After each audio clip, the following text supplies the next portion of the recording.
বেয়াদবি যদি মাফ করে দেন, আমি একটু কথা বলতে চাই। কয় বলো, কয় সামনে আসতে হবে, কয় আসো। বলে বাদশা, আপনি যে প্রশ্নটা করছেন, আপনি জান্নাতি না জাহান্নামী, আমি একুরেট আমি আপনাকে জবাব দিতে চাই।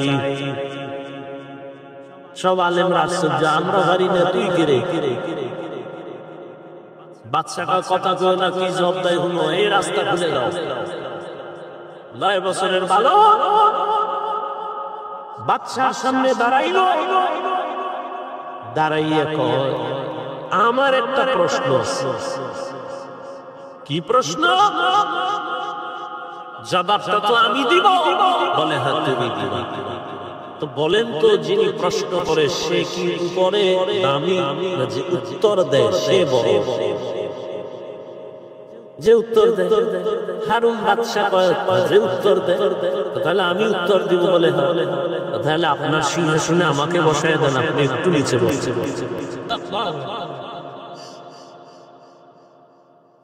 9 বছরের বালক, কাটা ঘায়ে লবণের ছিটা, অস্বাভাবিক এমন আওয়াজ, পুরা মজলিসটা আচমকা হয়ে গেল, আতঙ্কিত হয়ে গেল। এই 9 বছরের বালক, আমরা এত আলেম ওলামারা ব্যর্থ হয়ে গেলাম। এই বালক কি জবাব দেয় একটু শুনি। কিন্তু প্রথমেই তো তাক লাগায় দিল। এত বড় বাদশা, তারে নিচে নামানোর জন্য অর্ডার দিল। বাদশা হারুন রশিদ অহংকারী না, বিনয়ী বাদশা, আল্লাহর প্রিয় আমলওয়ালা বাদশা। 9 বছরের বালক এ কথা যখন বলছে, দ্রুত বলে, ওজির, বাচ্চাটারে আমার সিংহাসনে বসাও, আমাকে নিচে বসার বিছানা দাও।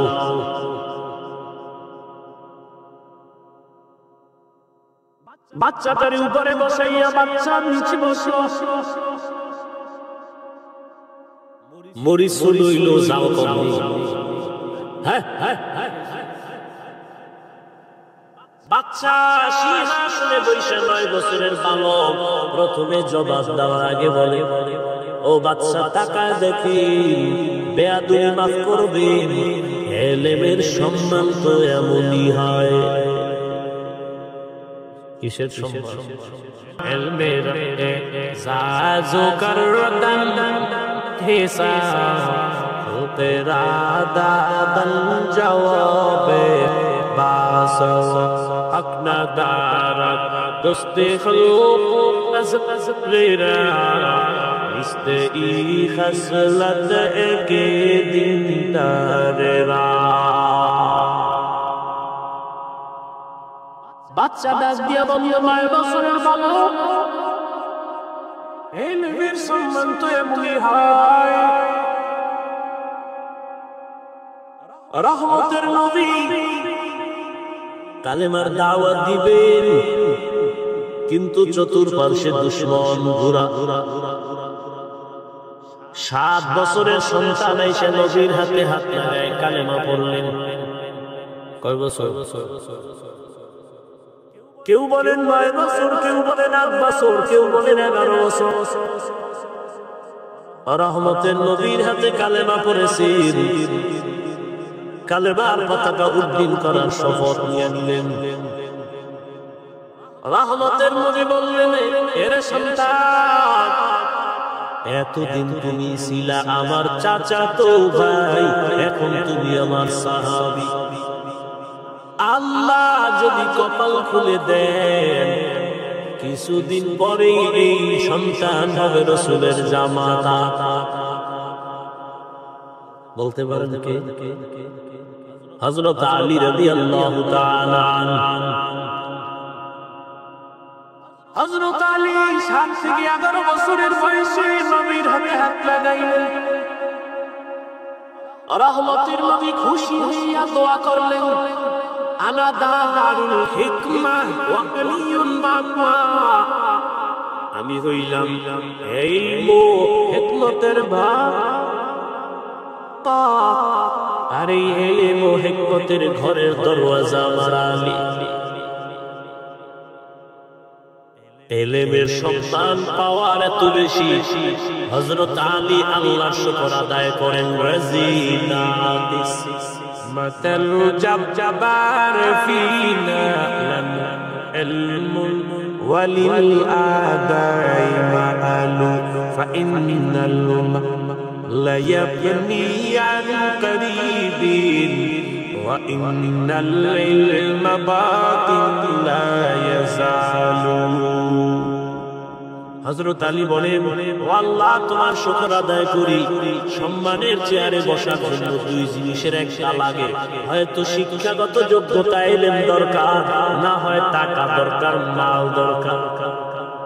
দুনিয়ার মানুষ শিক্ষিত বাংলারও সম্মানের জায়গা দেয়, অথবা যে ব্যক্তি টাকাওয়ালা তারও সম্মানের চেয়ার দেয়। ও আল্লাহ, তুমি আমাদের টাকার মালিক বানাও নাই, ইলমে ওহীর মালিক বানাইছো, শুকর তোমার। আবু জাহল হাতের মুষ্টিতে পাথর নিয়ে কয়, ওই ভাতিজা, আমার হাতের মুঠে কি আছে বলতে পারবা? বলে, বললে কি হবে? বলে, পুরস্কার দিব। কি দিবেন? বলে, আমি নবী মানবো, কালেমা পড়ব। নবী বলেন, আমি বলতে জানি না। কেন জানো না? বলে, আমি গায়বের মালিক না। গায়বের মালিক কে? قل لا يعلم من في السماوات والأرض الغيب إلا الله। হে নবী, আপনি বলে দেন, আসমানের বাসিন্দারা কেউ গায়ব জানে না, জমিনের বাসিন্দারা কেউ গায়ব জানে না। একমাত্র গায়বের ইলম আছে আল্লাহর, কারো নাই। নবী বলেন, আমি বলতে জানি না চাচা। তবে নবী এখানে আওয়াজ দিলেন, এই চাচার হাতে কি আছে, একটু আওয়াজ দাও। সাথে সাথে আবু জাহালের হাতের পাথরগুলো কালিমা পড়া শুরু করলো। আরো আস্তে করে বলল, মুসলমানের একটা আওয়াজ বাতিল ভণ্ডদের জন্য একটা আতঙ্ক। আবু জাহল পাথরগুলো মাটির মধ্যে ফেলে কয়, ভাতিজা, তুমি এত বড় জাদুকর? পাথর কথা বলতে পারে না। আল্লাহ বলাইছেন কার মাধ্যমে? বলেন, নবীর মাধ্যমে। এর নাম মুআজিজা। নদীর মধ্যে পানি নাই বহু বছর, শুকনা নদী। একজন আল্লাহর ওলির কাছে আসলেন, আল্লাহর ওলি একটা চিঠি লিখলেন, বললেন, চিঠিটা নদীর মধ্যে ফেলে দাও। লোকেরা গিয়া নদীর মধ্যে চিঠি ফেলে দেওয়া মাত্র শুকনা নদীতে পানির জোয়ার শুরু হয়ে গেল। এটা কোন নবীর দ্বারা হয় নাই, একজন ওলির দ্বারা হয়েছে। দীর্ঘ বছর পানি নাই নদীর মধ্যে, একটা চিঠি লিখিয়া সাইরা দিছে, পানি শুরু। এটা একটা, আপনারা তো সুবহানাল্লাহ বলছেন, কত লোক বলবে নাকি গাঞ্জাগুরি কথা। শুকনা নদীতে একটা চিঠি লিখে সাইরা দিছে, পানির জোয়ার, এটা কেমন কথা? আচ্ছা বলো তো, এই কামটা ঘটাইলো কে? দাঁড়ান, কাম একজনে বলে, কাজটা কে ঘটাইলো? একজনে কয়, কাজটা ঘটাইছে সর্বনাই পিশা। ও তো দলিল ছাড়া কাফের, এটা হতেই পারে না। এটা চিঠি লিখে নদীর মধ্যে ফেলবে আর পানির জোয়ার হবে, এটা কেমনে হয়? না না না, সর্বনাই না। কারা করছে? কয় ঘটনাটা ঘটাইছে দেওবন্দি। তারা মিনি কাফের, পুরানা। কেন দেওবন্দি না? তুই কে ঘটাইল? তাবলিগ ওয়ালা। এরা মূর্খ, এটাও সম্ভব। না না, আমরা ভুল বলছি। কে ঘটাইছে?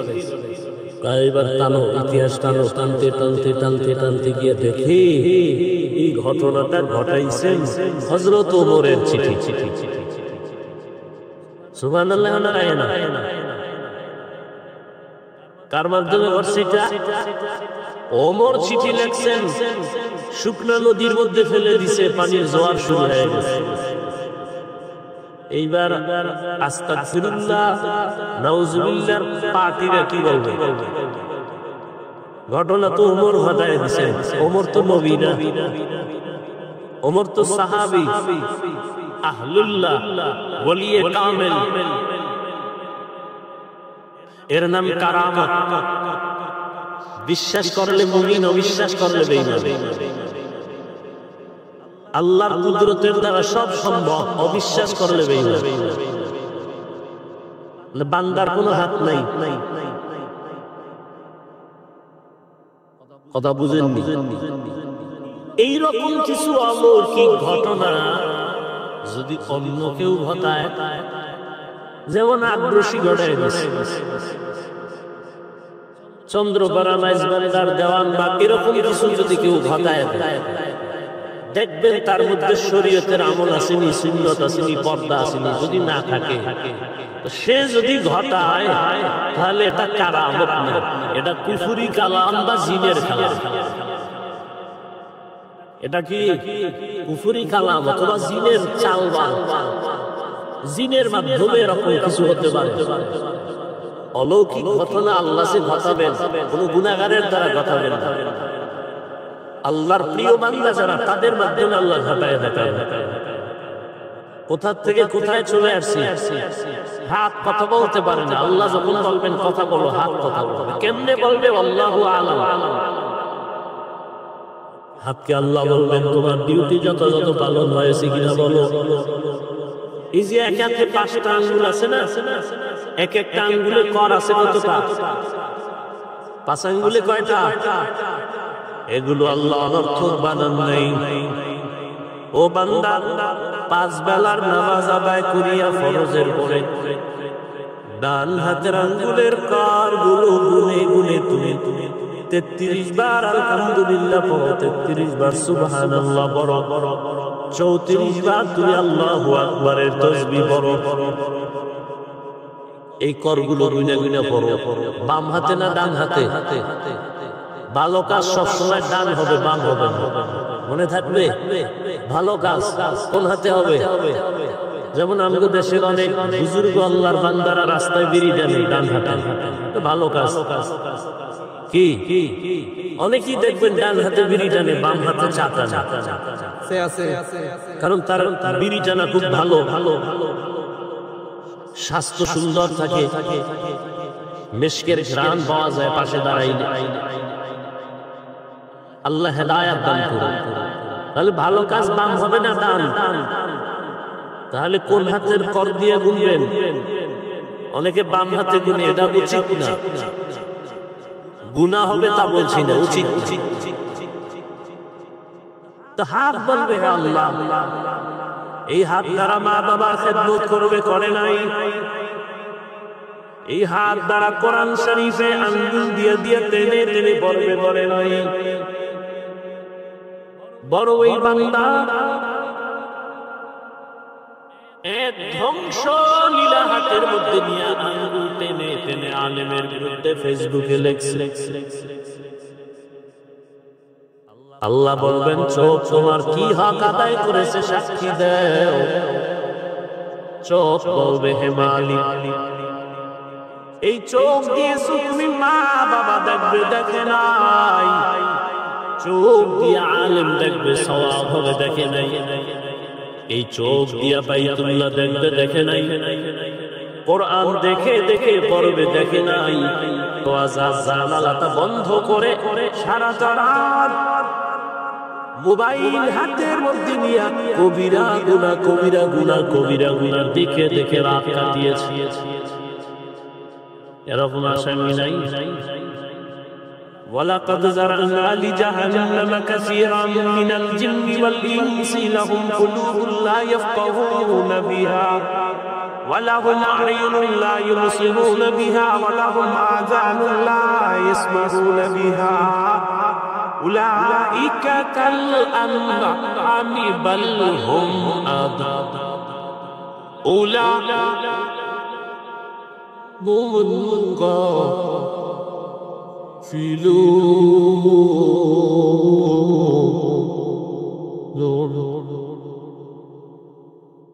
আল্লাহ তাআলা 9 পারা সূরা আরাফে বলেন অধিকাংশ মানুষ জাহান্নামে যাবে কারণ আমি তাদেরকে ভাবার মতো কলব দিছি, ভাবে না। দেখার জন্য চোখ দিয়েছি, দেখে না। দেখা শোনার জন্য কান দিয়েছি, শুনে না। চোখের কি বত্তি লাগায় রাখে, কয় না। যা দেখতে বলছি দেখে না, যা নিষেধ করছি তা দেখে। যা শুনতে বলছি শুনে না, নিষেধ যা করেছি তাই শুনে।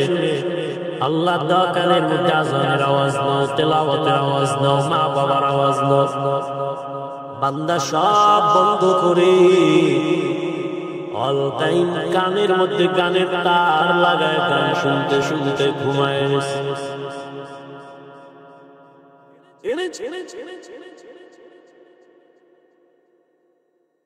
সাধারণ মোবাইলের গুণা দেখে চেহারাটা নষ্ট করেছ, যেই চেহারাটা 40 বছর পর্যন্ত কোনদিন নষ্ট হবে না, উজ্জ্বলতা যাবে না। মাত্র 25 থেকে 30 বছর পর্যন্ত বয়সে তোমার চেহারা নষ্ট হয়ে গেছে। শুধু তোমার চেহারার উজ্জ্বলতা যায় নাই, বরং এই মোবাইল দিয়ে তাকায় গুনাহ করার কারণে তোমার কিডনি ড্যামেজ হয়ে গেল, হার্ট দুর্বল, ব্রেন দুর্বল, চরিত্র নাই, লেখাপড়া নাই। তোমার মধ্যে আছে বলতে কিছু নাই, আছে একটা রূহ, এটা চলে গেলে তুমিও নেই। হুজুরেরা বলে কানে ঢুকে না, মানতেও চাও না। গোটা দুনিয়ার চিকিৎসা বিজ্ঞানীরা গুগলে সার্চ দাও, এখন টাচ মোবাইলে শরীরের কি কি অঙ্গের ক্ষতি হয়। টাচ মোবাইলের কারণে চোখের পাওয়ার থাকে না, কানের পাওয়ার থাকে না, হার্ট দুর্বল হয়, ব্রেন দুর্বল হয়, চরিত্র তো নাই। নিজ হাতে জীবনটাকে নষ্ট করে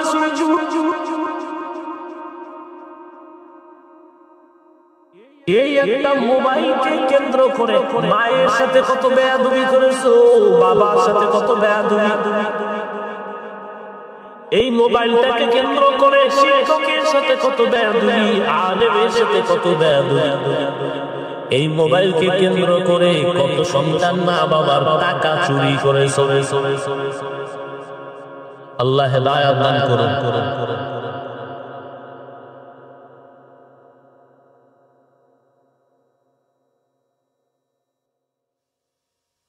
কয়দিন আর কত রাত মোবাইল দিয়ে কবিরা গুনাহ করলে তোর মনের আশা মিটবে, তারপরে তওবা করবি। বল বাবা, এখন চিন্তা করো।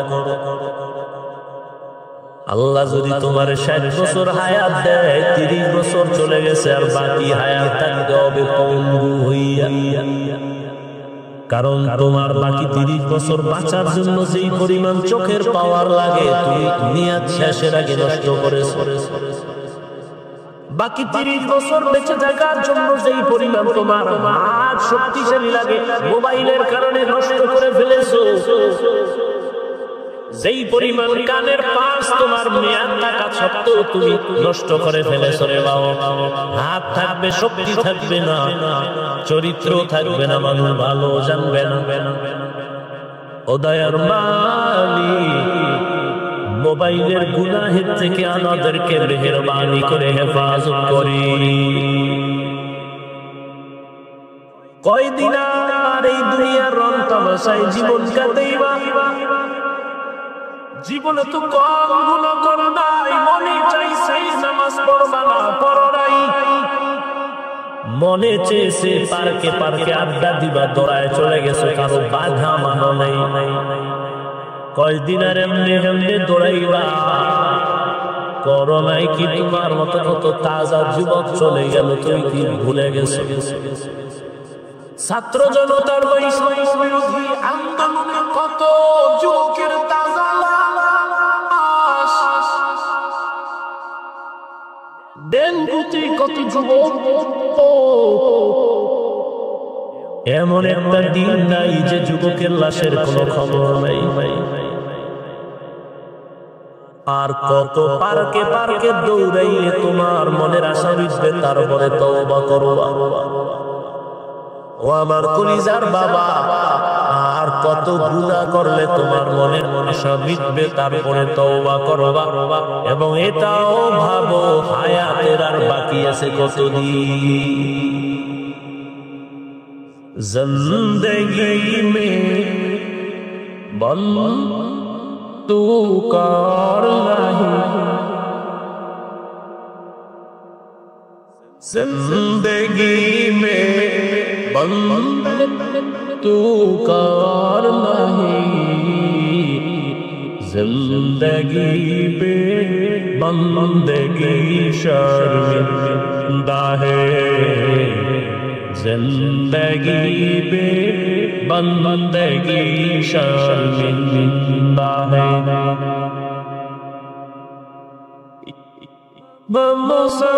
मुसफ़िर दिया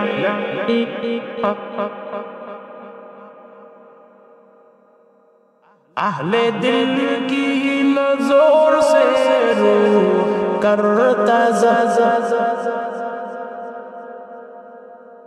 या हम सब मुसाफिर दिल लगा, अहले दिल की नज़र से रूह करता शाह दौलत सब फकीर गाने एक नहीं, शाह दौलत सब फकीर गाने एक नहीं, जिंदगी में बंदे तू कर नहीं, जिंदगी में बंदगी तू कर नहीं, जिंदगी बे बंदगी शर्मिंदा है, जिंदगी बे बंदगी शर्मिंदा है, जिंदगी में बंदगी तुम बंदगी बे जिंदगी शर्मिंदगी। বাদশাহ হারুন রশিদের নাম শুনছেন? বাদশাহ হারুন রশিদ একদিন তার রাজপ্রাসাদে ওলামাদের একটা কাফেলা জমা করলেন, দাওয়াত মেহমানদারি, উঠা বসা করলেন, দোয়া করে দেন। তো ওলামাদের কাফেলা বাদশাহ হারুন রশিদের রাজপ্রাসাদে হাজির। বাদশাহ হারুন রশিদ একদিকে রাষ্ট্রপ্রধান, অন্যদিকে আল্লাহর প্রিয় একজন ওলিয়ে কামেল। রাষ্ট্রপ্রধান তো তিনিই হবেন যে জনগণের ইমামতিও করবে, মসজিদে আবার জুমা খুতবা দেওয়ার অধিকার রাখবে। আর আমগো অবস্থা, জনগণের প্রতিনিধি ইমামতি করবে দূরের কথা, সালাম দিতে পারে, সালাম দেয় সালামালাইকুম, স্টাইল সালামালাইকুম, মানে তোর উপরে আল্লাহর গজব, হে ঘুরায় ওয়ালাইকুম, তোর উপরে আরো আগে। বাদশাহ হারুন রশিদ ওলামাদের কাফেলাকে ডাকলেন, তার স্ত্রীর নাম জানেননি, খবর নেই। দুনিয়ার গুনাহগারদের নাম জানেন, দুনিয়ার মধ্যে শ্রেষ্ঠ নায়িকা সুন্দরী কে, এই নামও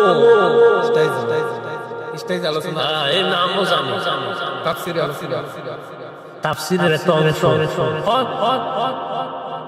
আল্লাহ হেদায়েত দান করেন। অথচ দুনিয়াতে যাদের অক্লান্ত অবদান, মনীষী আল্লাহর প্রিয় গোলাম, এদের নাম আমাদের খবর নাই। বাদশাহ হারুন রশিদের স্ত্রীর নাম কি? জুবায়দা খাতুন। কি নাম? জুবায়দা খাতুন। তিনি ছিলেন কোরআনে হাফেজা, তার কাজের মহিলা ছিল 100, সবাই কোরআনে হাফেজা।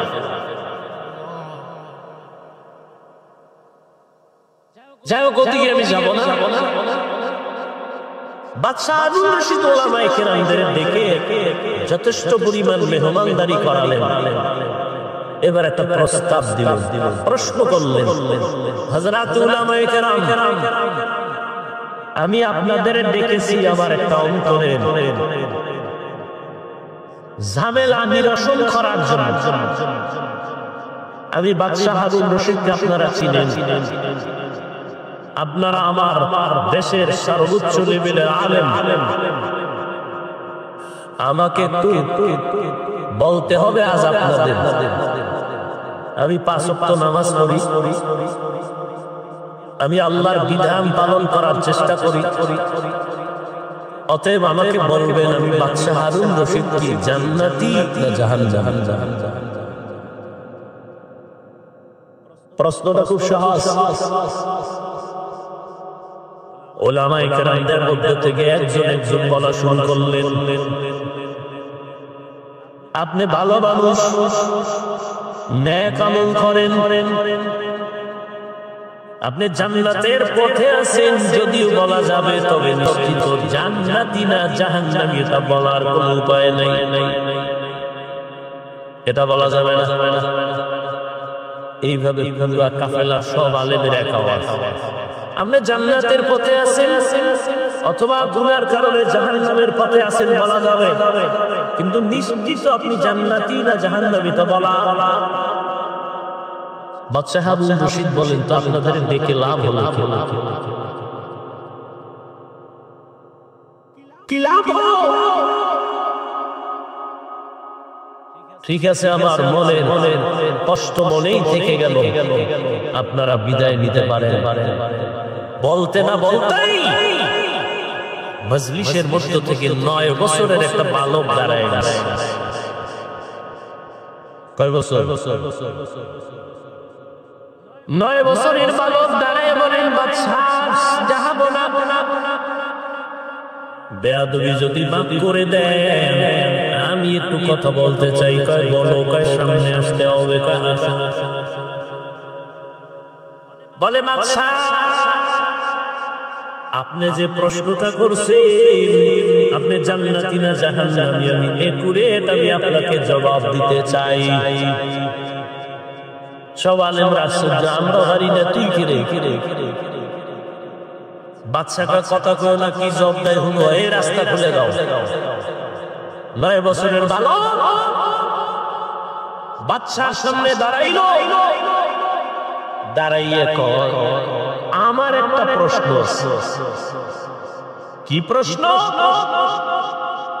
জবাবটা তো আমি দিব। বলে হ্যাঁ তুমি দিবা। তো বলেন তো, যিনি প্রশ্ন করে সে কি উপরে দামি না যে উত্তর দেয় সে বড়? যে উত্তর দেয়। হারুন বাদশা যে উত্তর দেয়, তাহলে আমি উত্তর দিব। বলে তাহলে আপনার সিংহাসনে আমাকে বসায় দেন, আপনি একটু নিচে বসছে।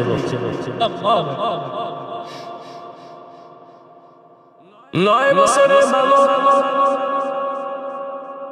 কাদা ঘায়ে লবণের ছিটা, অস্বাভাবিক কেমন আওয়াজ, পুরা মজলিসটা আচমকা হয়ে গেল, আতঙ্কিত হয়ে গেল। এই 9 বছরের বালক, আমরা এত আলেম ওলামারা ব্যর্থ হয়ে গেলাম। এই বালক কি জবাব দেয় তো শুনি।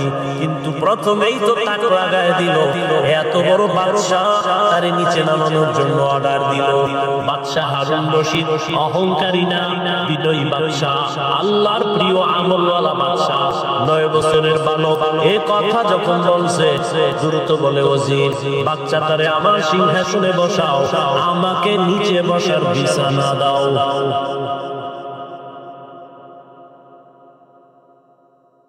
বাচ্চাটার উপরে বসাইয়া বাচ্চা নিচে বসলো। মরিচ লইল, যাও কমনি। বাচ্চা সিংহাসনে বৈশা 9 বছরের বালক প্রথমে জবাব দেওয়ার আগে বলে, ও ও বাদশা তাকায় দেখি বেয়াদবি মাফ করবেন, ইলমের সম্মান তো এমনই হয়। কিসের সম্মান? ইলমের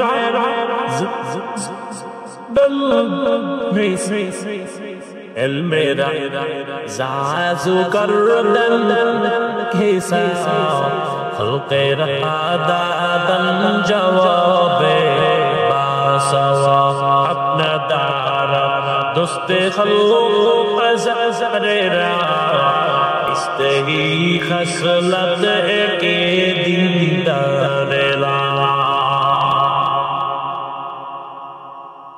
বাচ্চা ডাক দিয়ে বলল 9 বছরের বালক, ইলমের সম্মান তো এমনই হয়,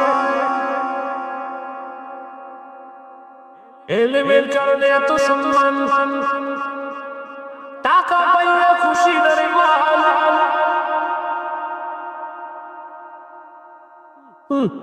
টাকাওয়ালার টাকা আজ আছে কাল থাকবে না, ইলম ওয়ালার ইলম সিনে ঢুকবে কখনো বিদায় হবে না। টাকাওয়ালার টাকা আজ আছে কাল নাই, আর শিক্ষা যেটা ঢুকছে ইলম এটা আর যাবে বলেন না কেন? তবে এখানে একটা পয়েন্ট, যেহেতু অনেক আমার কলিজার ছাত্র ভাইরা আছেন, কথাটা মনে রাখবেন, পারলে লিখে রাখবেন, ইলম কখনো সিনাত থেকে যাবে না। তবে হ্যাঁ, দুইটা বেয়াদবি করলে ইলম থাকবে না। কয়টা? এক হলো ইলমের সাথে অপরাধ, দ্বিতীয় হলো ইলম ওয়ালা যারা এদের সাথে বেয়াদবি করলে ইলম চলে যাবে। ইলমের সাথে বেয়াদবি করলে ইলম থাকে না, ইলম ওয়ালাদের সাথে বেয়াদবি করলে ইলম চলে যায়। এই জন্য তো ইলমের ভান্ডার হযরত আলী বলেন, মান আল্লামানি হারফান ইনশাআবা ওয়া ইনশাআতাকা। হযরত আলী বলেন, আমাকে একটা অক্ষর যিনি শিক্ষা দিয়েছেন তিনি আমার মাথার উপর, চাইলে আমাকে বিক্রিও করে দিতে পারে, না হয় গোলাম বানাইয়াও রাখতে পারে। মেরা করদান বেহিসাব হলকেরা দাদন জবাবে বসাও। ও মা, ছাত্র ভাইরা ভালো করে বুঝো, হাটহাজারীর হুজুর চলে গেছেন, আল্লাহ জান্নাত দান করেন। হুজুর বলেছেন হেলিকপ্টারে আমি ঘুরি, রিকশা আর অটো নাই। চরমনায়ের হুজুর হেলিকপ্টারে ঘুরে, হাফিজুর রহমান হেলিকপ্টারে ঘুরে, চাইলে হেলি ঘোরা যায়। 14 গোষ্ঠী বিক্রি করলো, ভাড়া টাকা হবে না, কিনা তো দূরের কথা। আমি মাঝে মাঝে বলি হেলিকপ্টারে হাফিজুর রহমান দৌড়ায় না, চরমনায়ের হুজুর দৌড়ায় না।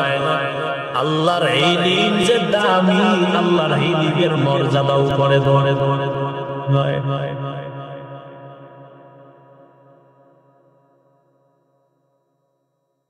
ও আমার ছাত্র ভাই, ভালো করে শুনে, ইলম কিন্তু 2 লাইনের ইলম আছে। একটা হলো ইলমে শয়তানি, আর একটা হলো ইলমে রহমানি। শয়তানি ইলম যখন আসবে, তোমার অহংকার বাড়বে, কিবর বাড়বে, হাসাদ বাড়বে, আমি ক্রমান্বয়ে তোমার ইলম তোমাকে বেয়াদব বানায় দিবে। এই জন্যই তো জগতের শ্রেষ্ঠ ইলমওয়ালা রহমতের বারবার দোয়া করতে, আল্লাহুম্মা ইন্নী আসআলুকা ইলমান নাফিআ। ও আল্লাহ, এমন ইলম আমার দাও যে ইলমের দ্বারা আমার উপকার হবে, উম্মতের উপকার হবে। ওই ইলম তো রহমানি না, সেই ইলম আমাকে বিজয় করতে পারে না। এই ইলম তো ইলমে নাফিআ না, ওই ইলম তো ইলম আসল ইলম না, যে ইলম আমাকে অহংকার মুক্ত করতে পারে না, আমাকে গুনাহ থেকে ফিরাতে পারে না, বেয়াদবি থেকে ফিরাইতে পারে না। এটা ইলমে নাফিআ না, এই ইলম আমার জন্য ক্ষতির কারণ। এই জন্য আল্লাহর কাছে নবী যার কোনো গুনাহ নাই সে রহমতের নবী ইলমে নাফি কামনা করেন আল্লাহ থেকে। আল্লাহ হেদায়েত দান করুন। তো এই 9 বছরের কোথায় সিংহাসনে বসে এলেমের সম্মান তো এমনই হয়। কেমন আমি 9 বছরের বালক সিংহাসনে, সারা দুনিয়া মাতানো সিংহাসনের ব্যক্তি নিচে বসা। এইবার কয় আপনার প্রশ্নটা আবার করেন। বাদশা হারুন রশিদকে আমার প্রশ্ন, আমি নামাজ পড়ি, রোজা রাখি, পর্দা করার চেষ্টা করি, বালক তুমি বলো আমি জান্নাতি নাকি জাহান্নামী? 9 বছরের বালক বলে আপনি একটু বলবেন নি আপনার জীবনে এমন কোন ঘটনা হয়েছে কিনা যেই ঘটনা বড় মারাত্মক, আপনি চাইলে একা অনেক গুনাহ করতে পারতেন, একা কেউ দেখতো না, চাইলে জিনা করতে পারতেন, কিন্তু আল্লাহর আযাবের ভয় আপনি গুনাহ করেন নাই। বাদশা হারুন রশিদ যে একটা বহু হয়েছে, চাইলেই গুনাহ করতে পারতাম, কিন্তু আমি আর আদালতে হিসাব দেওয়ার ভয় আমি গুনাহ করি নাই। 9 বছরের বালক বলে নিশ্চিত আপনি জান্নাতি। বাদশা হারুন রশিদ সে তার আগে আলেমরা দাঁড়ায় গেছে। কই পয়সা তুমি 9 বছরের বালক নিশ্চিত জান্নাতি বলা কোন দলিল তোমার কাছে? বলে সব থেকে পৃথিবীর শ্রেষ্ঠ দলিল কোরআন শরীফ। দলিল আমি দলিল করছি, আল্লাহ শ্রেষ্ঠ দলিল। বাদশা হারুন রশিদ যে নিশ্চিত জান্নাতি তার দলিল নাও। ওয়া আম্মা মান খাফা মাকামা রাব্বিহি ওয়া নাহাল নাফসা আনিল হাওয়া ফাইন্নাল জান্নাতা হিয়াল মাওয়া। হর কে দারত খৌফে হকদার দিল মাদার জান্নাতুল মাওয়া তে হদুরা মাতা। আল্লাহ ওয়াদা করেছেন যে আমার আদালতে দাঁড়াইয়া হিসাব দেওয়ার ভয় নিজে গুনাহ থেকে নিজেকে বাঁচাবে। ফাইনাল জান্নাতা নিশ্চয়ই তার জন্য জান্নাত হলো শান্তির ঠিকানা। আতিনা বিদার দুনিয়াতান আসার আতিনা ফি দার উকবানা আসাল ইয়া দিয়া আসাল মুস্তাগীসি مهدنا الافتخارا بالعلوم والهدينا। আল্লাহর আদালতে হিসাব দেওয়ার যতদিন পর্যন্ত বান্দার অন্তরে আসবে না ততদিন পর্যন্ত নবীও যদি বয়ান করে কালেমা মুখে আসে না। যেই নবীর চেহারার দিকে একটা নজর দিলে এতে ক্ষুধা থাকে না, কেমন মায়ার নবী। যেই মায়ার নবীর চেহারা এত সুন্দর, একটা নজর দিলে যেই নবীর মোহাব্বতে জাহান্নামের আগুন হারাম। আম্মা জান আয়েশা রাদিয়াল্লাহু তাআলা আনহা বলেন আমি একদিন সন্ধ্যাবেলা রাতের আধারে সুই নিয়ে সুতা নিয়ে সেলাইয়ের কাজ করতেছি, হঠাৎ বাতি নিভে গেল, তেল নাই, হাতের থেকে সুইটা পড়ে গেল, অন্ধকার। আমি বসে থাকলাম, এশার নামাজের পরে আমার ঘরে আমার রুমের মধ্যে সূর্য উদিত হলো, রহমতের নবী মায়ার নবী যখন আমার হুজরায় তাশরীফ এনেছেন, রহমতের নবীর চেহারা মুবারকের আলোতে আমি খুঁটির গোড়ায় চিকন সুইটা খুঁজে পেয়েছি। ওগো নবীর উম্মতের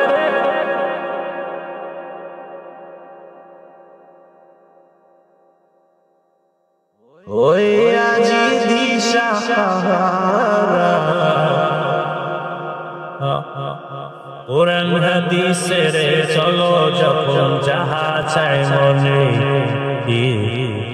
নবী বিনে কে তরবে পুসিরাত মিজানে, নবী বিনে কে তরবে পুসিরাত মিজানে।